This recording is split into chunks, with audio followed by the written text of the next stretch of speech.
गुरु प्रेमियों को सतनाम सत साहिब। आज हम गुरु रविदास वाणी चैनल के माध्यम से महान संत रेवत प्रज्ञा जी एवं गुरु परमानंद जी के जीवन के बारे में बताएंगे। प्रिय बंधुओं, इतिहासकारों के द्वारा लिखित जीवन शैलियों से हमें संतों एवं महात्माओं के जीवन व्रत में रुचि नहीं होती तथा संतों को अपने जीवन चरित्र लिखने की कोई चाह नहीं होती। अतः संतों का जीवन चरित्र अक्सर संशययुक्त और रहस्य बनकर रह जाता है।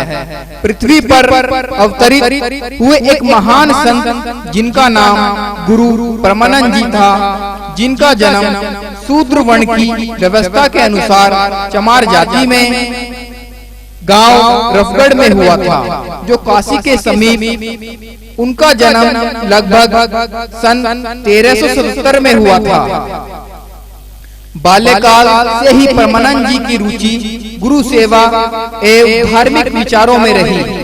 अच्छे संस्कारों के कारण उनका लगाव आध्यात्मिक वाद की तरफ अग्रसर रहा। वे अधिकांश समय साधु संतों की सेवा में बिताते थे। वे निर्गुण निराकार भक्ति धारा के महान योगी पुरुष थे। एक दिन की विचित्र घटना के द्वारा गुरु परमानंद जी को सोते समय एक सपना दिखाई देता है।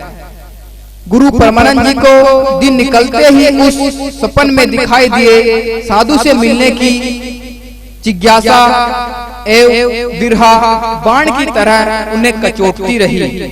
इस प्रकार वे उस साधु से मिलने के लिए अपने माता पिता के चरण स्पर्श करते हुए आज्ञा लेकर वन की तरफ प्रस्थान कर लेते हैं। चलते चलते इसी खोज में जब उन्हें कई दिन बीत जाते हैं तो उन्हें कुछ दूरी पर एक कुटी नजर आती है। जैसे ही परमानंद जी कुटी के पास पहुंचते हैं तो वे आश्चर्यचकित होकर सपन में आए हुए साधु का साकार रूप देखते हैं। वह साधु जिनका नाम गुरु रेवत प्रज्ञा जी था, वे उस समय समाधि में लीन थे।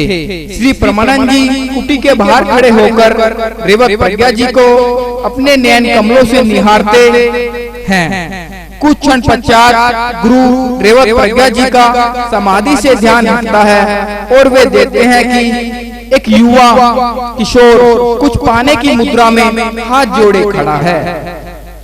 गुरु रेवत प्रज्ञा जी परमानंद जी को बैठने का इशारा करते हैं और परमानंद गुरु रेवत प्रज्ञा जी को दंडवत प्रणाम करते हैं और उनके चरणों में एक अबोध बच्चे की तरह बैठ जाते हैं। परंतु कुछ समय पश्चात गुरु रेवत प्रज्ञा जी सेवक की भावनाओं को समझ लेते हैं और बड़े प्यार से पूछते हैं कि हे वत्स, मैं आपको अपने पास आने का प्रयोजन जानना चाहता हूँ। मुझे बताइए। इस प्रकार परमानंद जी गुरु रेवत प्रज्ञा जी से शिष्य भाव मुद्रा से विनती करते हैं, हे प्रभु, यदि आप मुझे अपने चरणों का सेवक स्वीकार करते हैं तो यह मेरा जीवन आपके चरणों की सेवा करके मुक्ति मार्ग को प्राप्त हो जाएगा। इस प्रकार गुरु रेवत प्रज्ञा जी शिष्य की समर्पण भावनाओं से खुश होकर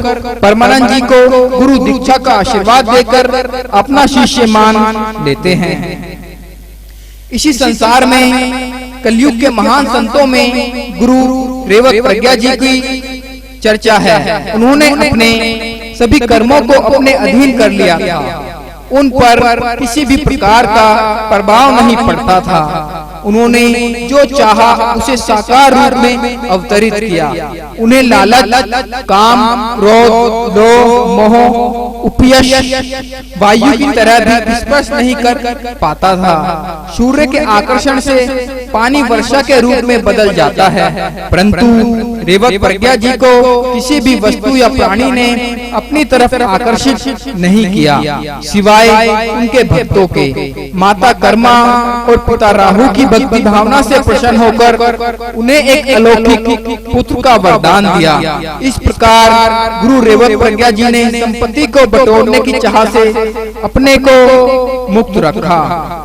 उनके दरबार में द्रव्य आता जरूर था, परंतु संतों एवं भक्तों की सेवा में खर्च करने के लिए उसका सदुपयोग होता था। परंतु रेवत प्रज्ञा जी एक कर्मनिष्ठ, सदाचारी, मधुर वाणी, सुंदर स्वरूप के परम विख्यात संत थे। वे हर समय अपने इष्ट देव के ध्यान में रहते हुए अपने गुरु के बताए हुए मार्ग पर चलकर परम गति को प्राप्त हुए। सतनाम सत साहिब।